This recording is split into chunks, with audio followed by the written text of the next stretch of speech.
you for watching Crazy Narcissist Ex-Girlfriend. My name is David. This is a Q&A video, question and answer video. I'm answering questions today that people asked in the last Q&A video.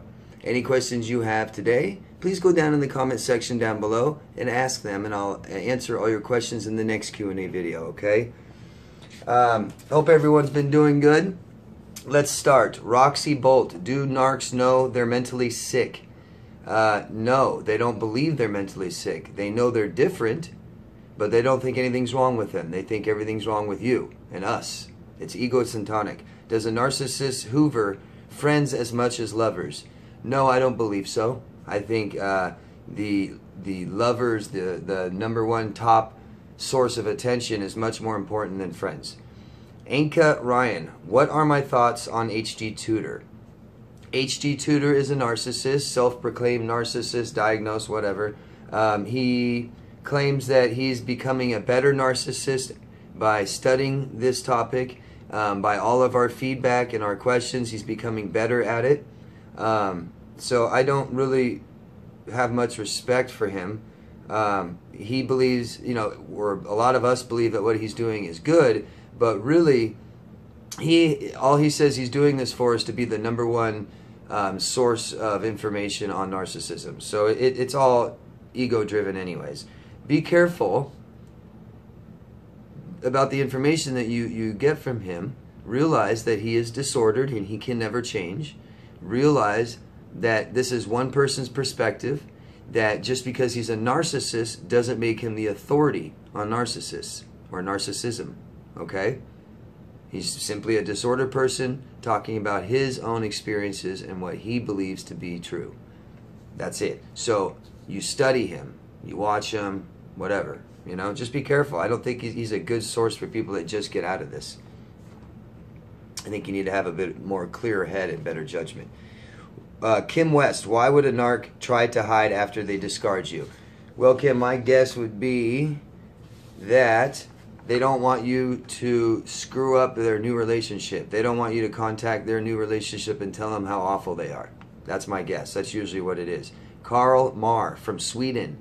Why do narcissists withhold sex? It's also a very common trait among borderlines. They're very sexual, but withholding sex is control.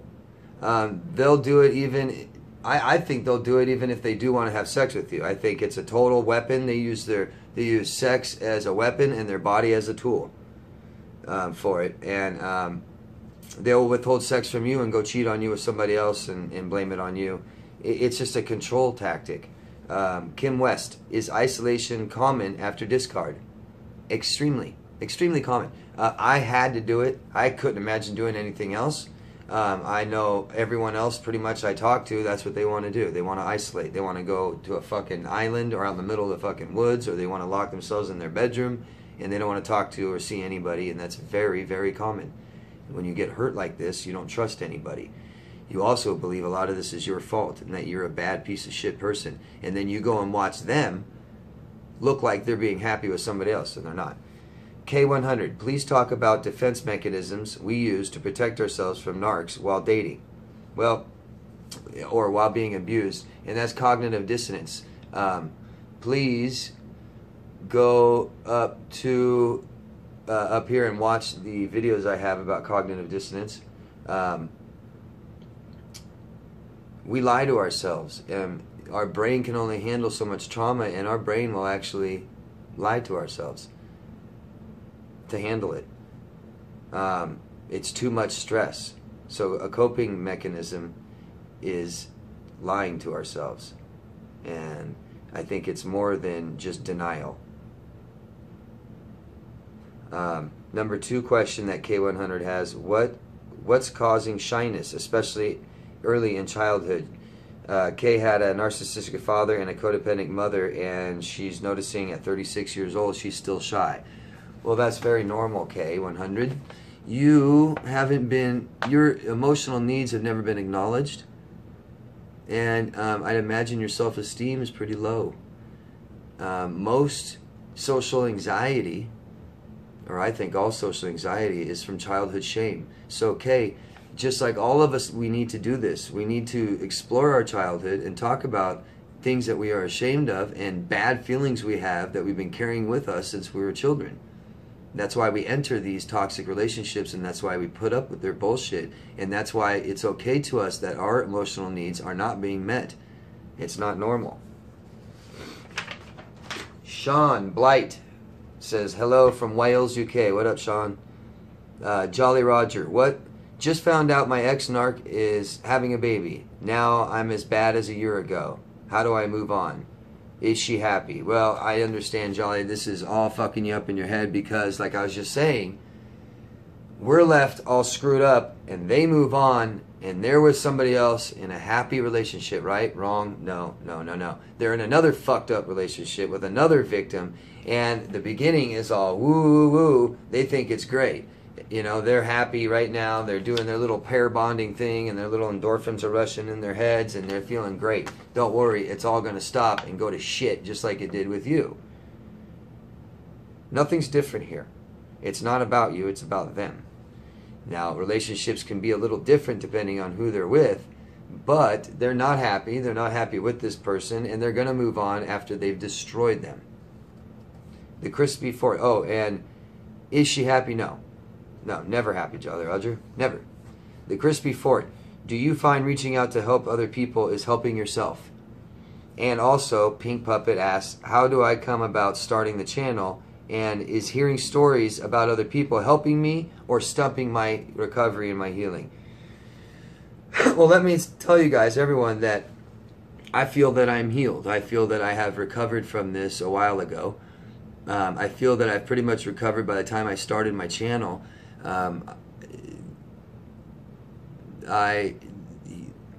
Learning more and more and more about this, hearing other people's stories, helping them is just helping me more and more.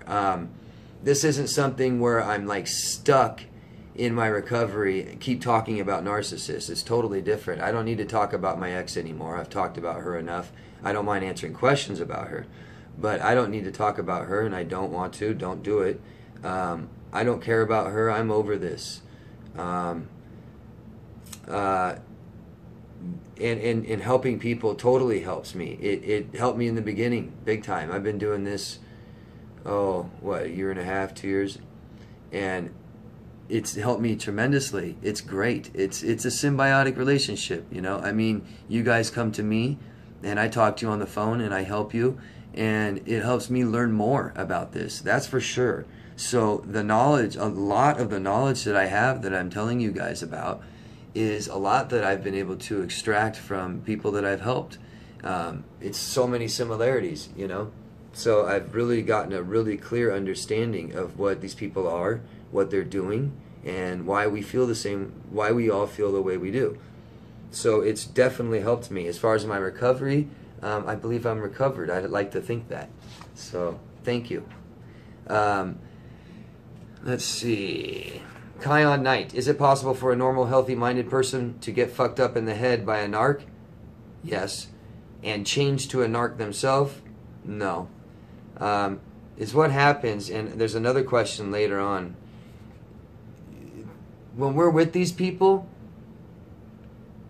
we get fucked up, man. I mean, we totally are not ourselves anymore. We do things we're ashamed of. Our behaviors are not something we're proud of. The constantly being like a detective and constantly seeing if they're cheating and violating their space and following them, and if you ever hit one back when they hit you, or you call them names after they called you names. I mean, all this shit, man. We do pick up some of their traits, I guess, because we are unhealthy, okay? We're unhealthy after a relationship with them. You can even say we're unhealthy before the relationship with them. Now, a healthy-minded person can be affected by them, sure. Especially psychopaths and sociopaths hook up with a lot of normal, healthy-minded people and screw them over. They fuck with their head, totally. Fuck with their head, they ruin their lives. But people don't change in adulthood to being narcissists, not in adulthood. Maybe adolescence, maybe even late teenage years, stuff like that. But not in adulthood. It would have to be something else like brain trauma, actually physical trauma to your head to turn into a narcissist. But we do pick up traits, and it's up to us to to drop those traits, to be healthy, right? Ginny Mac, I was discarded. He messaged me several times. The last time I told him that he wasn't the person that I thought he was. Does this cause enough injury for him to leave me alone forever? Yes, it does. That's a great thing to do if you have to get them to leave you alone. And even if he does come back again, and you really drill that home to him right away, he probably won't ever come back again. It's a good thing to do if you have to get them to leave you alone. You just keep telling, without a reaction, without emotion, you just keep telling them, I know what you are, you're disordered, you're messed up, you're not what I thought you were, you've been lying this whole time, I don't really love you, you're a joke, leave me alone, you know? That kind of shit, they just kind of, they don't want to keep coming back to that. That's not the attention they want. You're touching their shame, you're telling them something's wrong with them, and they know something's different, so they don't like it. Marla Cunningham, do I think that narcissists and sociopaths are the same? And kind of talk about the difference between the two. I've talked about this a lot. I'm going to suggest some videos for you guys to watch about that. Okay, so they both have very similar traits. And you have narcissists with this many traits, and I think of sociopaths and psychopaths of having the same amount of traits plus some more. So it's almost like they're all on a scale, you know, and you've got narcissists, and then you've got the sociopaths and the psychopaths up here. So Marla, I'm going to suggest a video that will help you guys understand what sociopaths are. And what they are is antisocial personality disorder. Another one in the cluster B with all very similar traits. They got no empathy whatsoever, total entitlement, all this other stuff. Now, some of the differences, the major difference is that they're so it says antisocial. The biggest difference is that they're totally against and don't follow any kind of social norms, rules, or laws.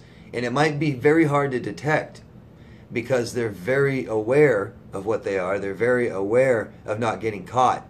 Sociopaths tend to be more impulsive than psychopaths. Sociopaths tend to be about 60-something% made up in prisons. Way less psychopaths in prisons, so they don't get caught. So the psychopath, sociopath, you know, if you know a narcissist that breaks the law, that doesn't care about anything, violates everyone's space, doesn't get, I mean, you're probably looking at antisocial personality disorder. Okay? Holly Roulette Macaulay says, hello from Seattle, Washington. Hello, Holly. Thank you. Chris Saint, taboo question. Do I have any identifiers or high-risk groups within narcissism that make them veer towards child molestation? So Chris and I kind of discussed a little bit about this, and we both pretty much agree that most pedophiles and child molesters are narcissist or narcissistic. Now, do I have any identifiers amongst narcissists to know which ones will veer towards child molestation? You know what I would say, Chris? I would say that the more sociopathic, psychopathic, that's really against or really doesn't follow the laws and the social norms, stuff like that. When you see that kind of a pattern, I think they're more at risk. Also, as children, they might abuse animals, torture animals. They might even hurt and torture people as children. And I would say that the biggest would be narcissists or anyone disordered that is also a victim of sexual abuse or molestation themselves. Because that's what these people are doing. That's what narcissists are doing. These are hurt people that are hurting people. And you'll very commonly see them act like you'll see them act out their childhood. So, you know, the very abusive one that hits you all the time was probably very physically abused. The one that is very sexual, somatic, narcissists tend to be sexually molested as children. Joshua Lett talks about his past ex-narcs attempting to change. So, and is it sincere? And I hear you, Joshua. There's so many times when our narcissists agree to change, will admit that, you know, they need to change, will apologize for something they did, and try to change. And that's what it seems like. And then you wonder, are they really, and now, or even looking back, you're wondering, is it sincere? I don't know, man. You know, my biggest guess, most of them, no. No, it's not. They don't really think, they might know there's something different about them, but they don't really think they have a problem, and the last thing they want to do is admit that there's something wrong with them. So, you know, the admitting or the saying I want to change, which they do commonly, it is, I believe, just another manipulation tactic for you to take them back, or for them to get what they want from you. Maybe they want their rent paid or some money. Maybe they want you to take them back. Maybe they realize that they're losing you, they're slipping away, and that's when the love bombing comes back, and they say, oh, you know, I'm sorry, I'm going to change. They just want to get you back to the way things are so they can go and cheat on you again and shit, right? That's what I think. Didi Neri, Corpus Christi, Texas. How is it the narcissists blame you for the wrongs they do? Well, it's called projection, and they do. They blame you for everything that they do to you, and it's very common amongst all humans. The person that always accuses you of lying, it probably is dishonest. The person that always, you know, wonders if people are stealing from them, they're probably thieves, because we don't do this, do we? I don't fucking ever think that people are stealing from me. I don't sit there and constantly question everything people say and think they're liars. You know, that's what liars and thieves do. So I hope that makes sense. Monica Till, thank you from Rome, Italy. Thank you, Monica. Or grazie. Huh? Angel Sky, my ex-narc paid my phone bill. I really need my cell. Last week, his very nice mother emailed me. Now he calls me. What should I expect? Angel, throw the goddamn phone away and stop having any fucking ties to him. Even his mother. Tell his mother to take a hike too. Stay the fuck away from them. Pay your own phone bill. You don't need a phone bill. You need your brain to be working well, right? So lose the phone. Let your brain heal. Get a job. And buy your own phone. Bobby P. How do I let go of the future faking and missing her? Bobby P., one of my last videos I just made is about why do I still miss the narcissist. It's a very physical thing. We're thinking out of our animalistic brains and not reasoning with our human brains, because they've put us in that human reactionary state of mind.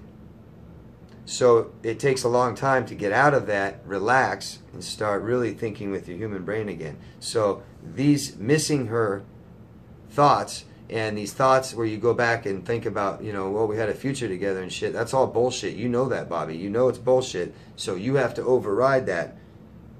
Okay, those are just thoughts coming by. Let them go by. Don't entertain them. Don't think about them. Don't give them importance.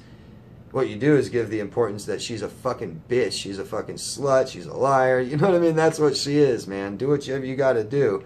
And if you really have to, I always tell people, why don't you get a big, long list, huge list of paper, and write down everything bad and fucked up that they did to you, and write down every single thing that you missed out in your life while wasting it with them. You could have met a good partner, a good healthy person. You could have maybe got that good job or anything, man. There's so many things you don't even realize you missed out. Make that list and you're going to be amazed. Amber Searless. I hope I'm saying that right. Amber Searless or Amber Searles. Hard to say. I think it's just Searless.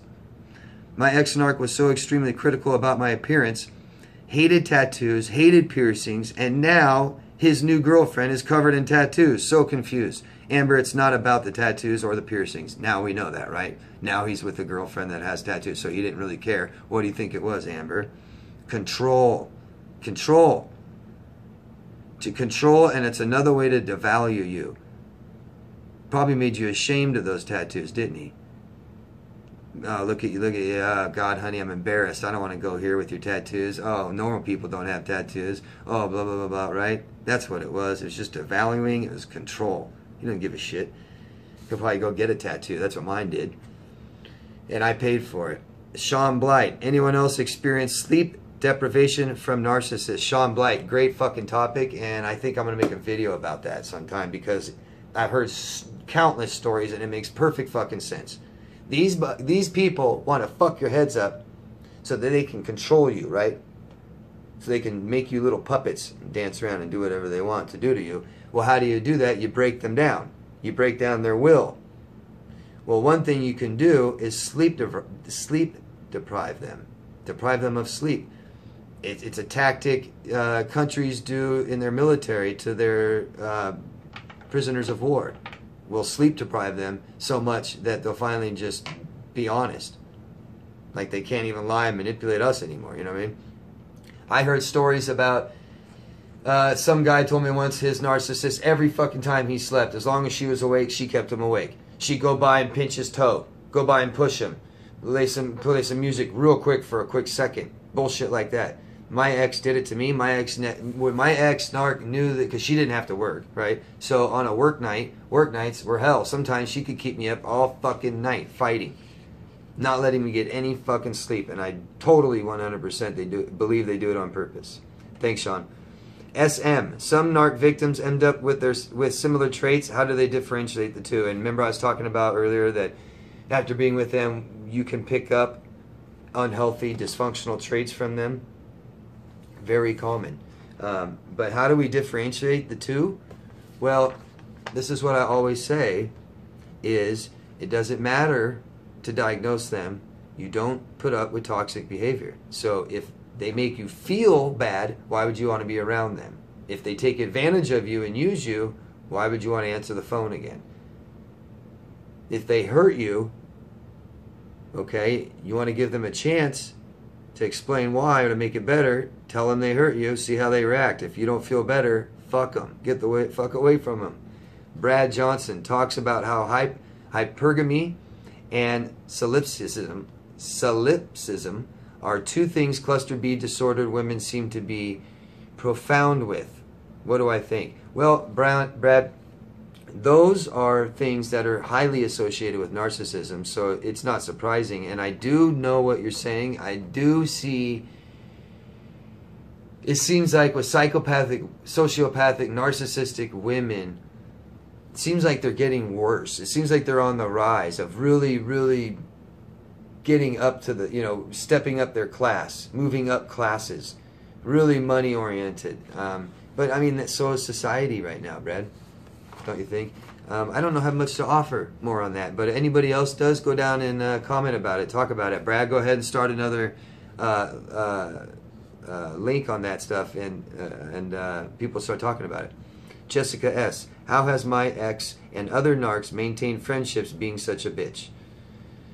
How has my ex maintained friendships being such a bitch? Well, she doesn't. Something that I noticed with narcissists is, sure, they'll have friends as far as the label goes, but they aren't friends to them. They don't really do much for them. They kind of use them. They kind of need favors all the time. They kind of let them down all the time. But they'll pull away, and they'll keep their friends at bay, and then they'll come back and maybe do something, maybe hurt them, maybe use them, leave, come back. They always do this, and they do this in every fucking relationship. Depending on how much they hurt you, they let you have time to kind of recuperate from it, basically forget about it. Then they come back in, right? And they hope that you don't say anything about it, and when you don't, they're like, oh, phew, okay, nothing wrong with me, now I can do it again. Jennifer Pomeroy. My close friend has been with a narc for 2 years. I've done everything I can to help her. I've been there for her. I've showed her videos. I've talked to her. I've told her all about my 5-year relationship that was toxic as fuck that I had to get out of, and life or death situation. What do I do now? Is it wrong to distance myself? Jennifer, you answered that for yourself, Jennifer. No guilt. You don't owe anybody anything. You don't owe your friend shit. Your friend wants to kill herself, okay, and you keep taking away that gun, and she keeps running around you and picking up another one, you're not going to stop anything. And I know it's hard, but get away from her. There's just some people that aren't ever going to stop. Look into dependent personality disorder. I'll put it up here. I'll recommend, it's in the cluster C, personality disorders. Check it out, you guys. It's actually pretty interesting. I think Ross Rosenberg, his little fucking codependent bullshit speech. I think he's talking about dependent personality disorder, personally.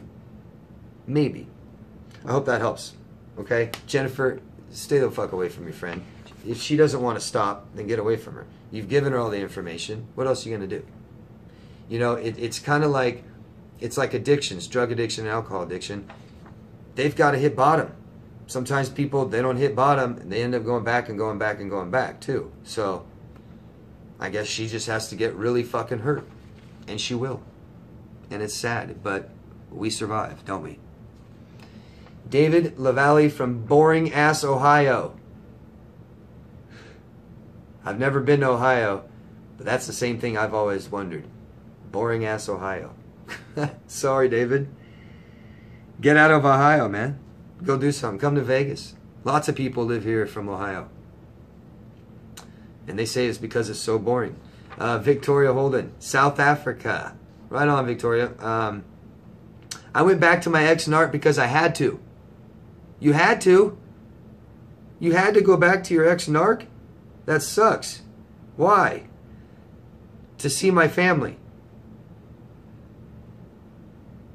So you have to go with your narcissist on a trip to go see your family.